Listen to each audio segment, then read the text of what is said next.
नमस्कार। आप सबका हमारे चैनल ज्ञान द ट्रेजर पर स्वागत है। इस वीडियो में हम आपको बताएंगे कि भगवान श्री कृष्ण ने जो विश्व रूप दर्शन लीला किया, उससे हमें क्या शिक्षा मिलती है। इन नटशेल देखिए, गीता का 11वां अध्याय विश्व रूप दर्शन योग के नाम से विख्यात है।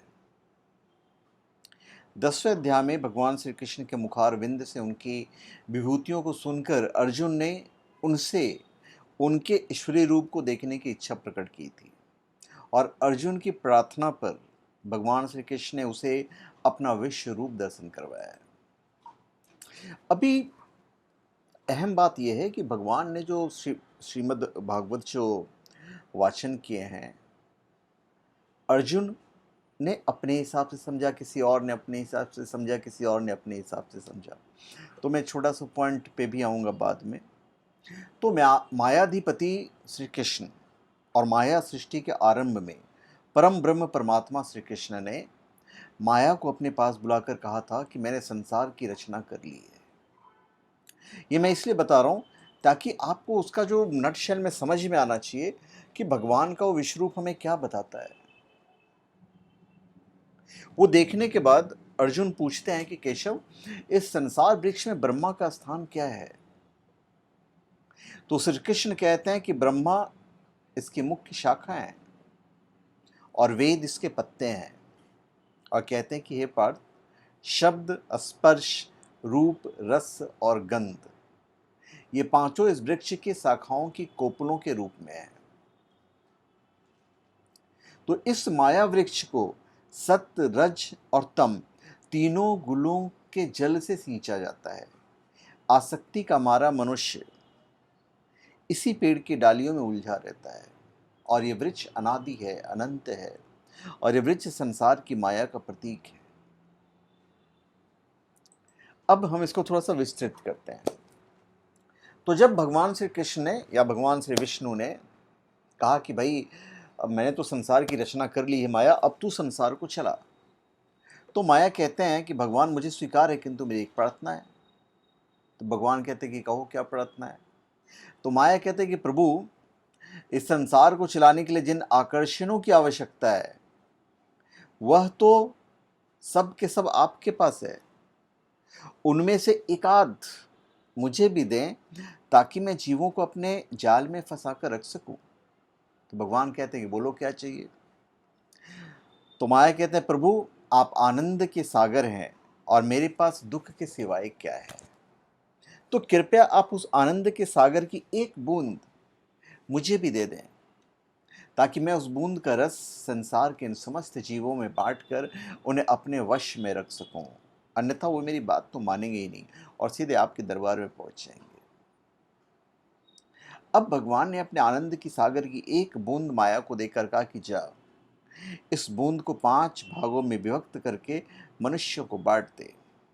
अब प्रसन्न होकर माया ने भगवान से कहा, आप निश्चिंत रहिए, आपके द्वारा सौंपे गए कार्य में कोई विघ्न नहीं आने दूंगी। और वही है रूप, रस, गंध, शब्द और स्पर्श। इसलिए संसार में सुख और आनंद प्राप्ति का इन 5 स्थानों के अलावा और कोई स्थान नहीं है। और ये 5 गुण हैं, रूप, रस, गंध, शब्द और स्पर्श, क्रमशः हमें अग्नि, जल, पृथ्वी, आकाश और वायु से प्राप्त होते हैं।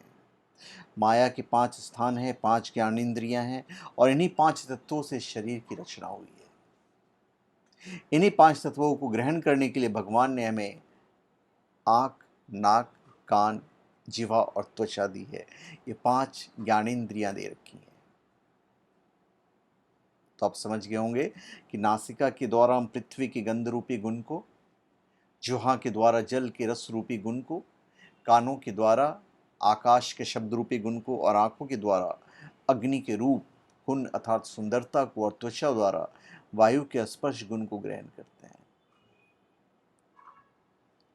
तो कृष्ण अवतार में एक दिन दुर्वासा ऋषि परमात्मा श्री कृष्ण के दर्शन के लिए ब्रज में गए थे। तो उन्हें महावन के निकट कालिंदी के तट पर श्री कृष्ण को खेलते हुए देखा था। तो वहां भी उन्होंने उनको माया रूप दिखाया था। सारे संसार, सारे ब्रह्मांड जितनी नदियां हैं, जितने पहाड़ हैं, जितने स्वर्ग हैं, जितने नरक हैं, जितने सर्प हैं, सब के सब उन्होंने दर्शन करवा दिए थे, माया दर्शन। अब भगवान श्री कृष्ण ने जो कहा, तो एक तो अर्जुन समझ रहे थे, और लोग भी सुन ही रहे थे, संजय भी सुन ही रहे थे,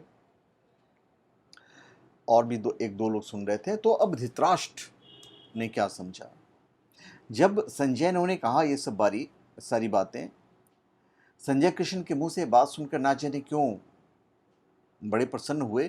पर धृतराष्ट्र कहते हैं कि मेरा मन तो व्याकुल हो रहा है, इससे पहले मुझे कभी मृत्यु से भय नहीं लगा, परंतु आज मुझे मृत्यु से भय लगने लगा है। मेरी ही नहीं, मेरी अपनों की मृत्यु का भी भय मुझे लगने लगा है। यह सुनकर संजय कहता है कि महाराज, ये तो बड़ी विचित्र बात है।